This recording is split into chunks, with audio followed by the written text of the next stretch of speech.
Hey, what's up guys, welcome back to another video. This is Alex, and today we're actually gonna be doing a little bit different.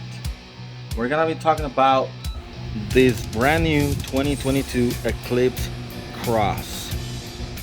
Alright, so I'm inside the vehicle, and just to understand a little bit about this vehicle, this is a 2022 Mitsubishi Eclipse Cross.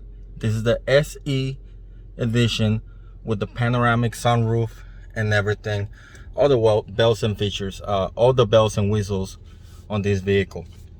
Now, just FYI, we bought this vehicle about almost 2 weeks ago. We bought this, we're in the Houston area in Texas, and this is actually the first Eclipse Cross 2022 sold in Texas, and we know that for a fact. We're waiting for this vehicle to be delivered to the dealer, and once they did, they called me and we went up and picked it up. This is my wife's vehicles. This is exactly what she wanted. She wanted a red one, and we wanted to stay with the SE compared to the SEL because we like this type of seats better. These are the synthetic suede material compared to the leather that the SEL has. We did not like the pattern that much, so that's why we stuck with this one.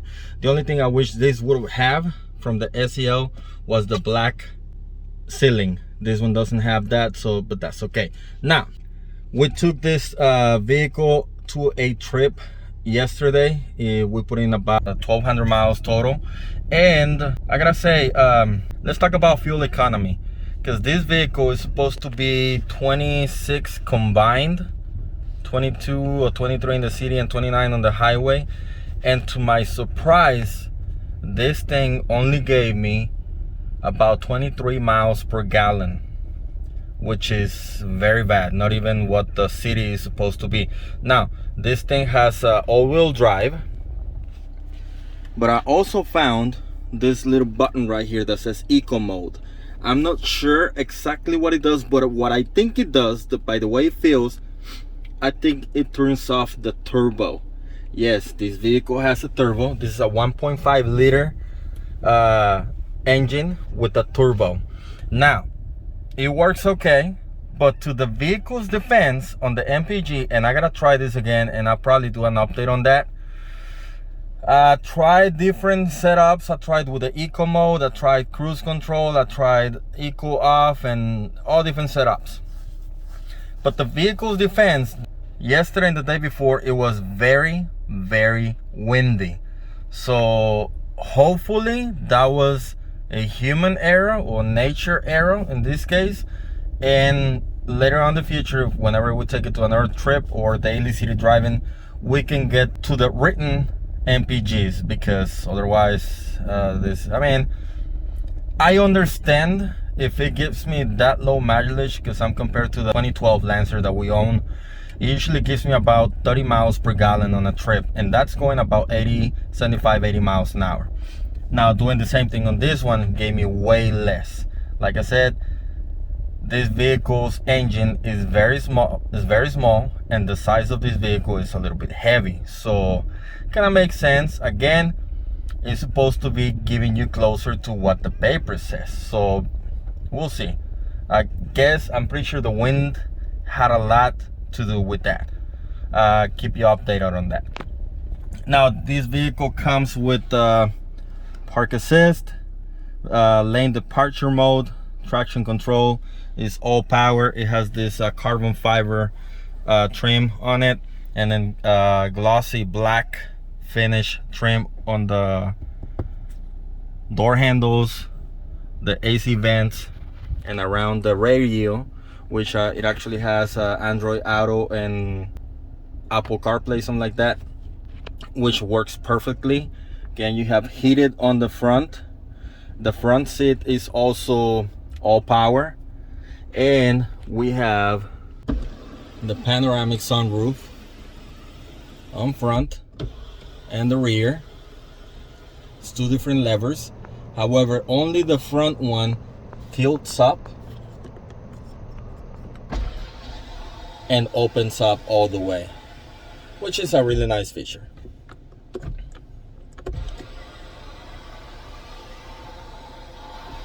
Now the mirror has the auto dim, which is perfect for this vehicle because we need a lot, and the AC controls is all electronic, and it has dual climate controls, which is perfect because my wife is always cold and I'm not, so that's perfect. Now what this thing changed is the material is now soft to the touch, not the hard plastic that it had a few years ago. And this is perfect. It has silver trimming over here, stainless steel trimming, glove box, all the bells and whistles, cruise control and radio controls and everything on the steering wheel. Mirror controls right here, and 2 cup holders, which they did really good because compared to the 2022 Lancer, it has a lid and almost no cups fit right there, like the tumblers and all that. They don't fit in there, and this one is perfect. It does fit. You also have a water bottle holder on the doors, on all the four doors actually. It comes with 18-inch wheels, Bridgestone tires. They're 225s by 55, 18-inch wheels. The rear seats, really spacious. Again, I have 3 small kids, an 8-year-old, 6-year-old, and a 3-year-old. We put in a seat right here for the 3-year-old. They fit perfectly. They have control to the panoramic sunroof, which they open sometimes to time. Heck, again, bottle holder right here, and a little cell phone holder kind of thing over there. And you have your outlets, 12-volt outlet for the rear. No AC for the rear. Now for the trunk lid. This one is not a self-open. It does have the super all-wheel control, but you have the controls right there, which you actually can lock and unlock from there. And right here, this is an option, but they give it to you anyway, so you buy it no matter what. Although I wish it would have been the hard cover that sticks to the panel over here with the strings, because over here, as you can see, this little thing has to go through right here, and it's gonna end up scratching this a lot. You have a little space right there on the 2 sides. You have a light and some hooks on the side as well, over there, and there. Spare tire, it's a small one, it's not a full-size spare tire, however it is a Falcon. And you have your jack and all the emergency tools right there.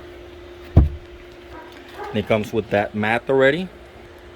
Again, this is the SE model. We bought it on May the 17th, and this is a red color that my wife wanted. Now the mirrors, they do fold once you actually lock the vehicle. They fold in, which is a good feature. And the ceiling looks almost all black because of the panoramic roof. And they did redesign the front end as well. And my favorite feature is right here on the rear. They don't have the Aztec back anymore, which this looks really, really clean. Sidelines stay almost the same from the previous years.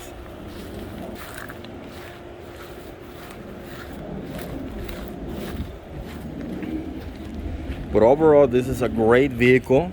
I wouldn't have named it Eclipse because we used to own an Eclipse before. I would have just called it Cross. But it is what it is. We like it a lot. Again, the engine does really well with that turbo. You will not lack any power, so you should be good.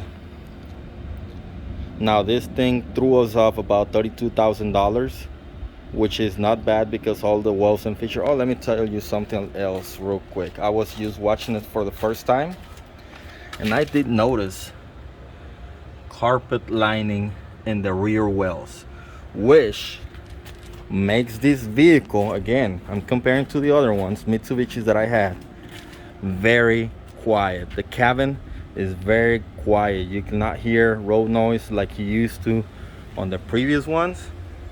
This thing is just perfect on that. I guess it has more insulation materials on the doors, and again, those wheel wells carpeted, they help a lot. I guess the SCL comes with the front camera over here. We got the SE. This, by the way, this is the most loaded vehicle that they had at the dealer that day. They did have a couple of SELs, but they did not have the panoramic sunroof, and we were actually looking for the red one. So this met all the requirements, all the criteria that we were looking for, and we end up getting it. My wife is really happy with this. I hope you like this video. If you want to see more videos like this, let me know down in the comments.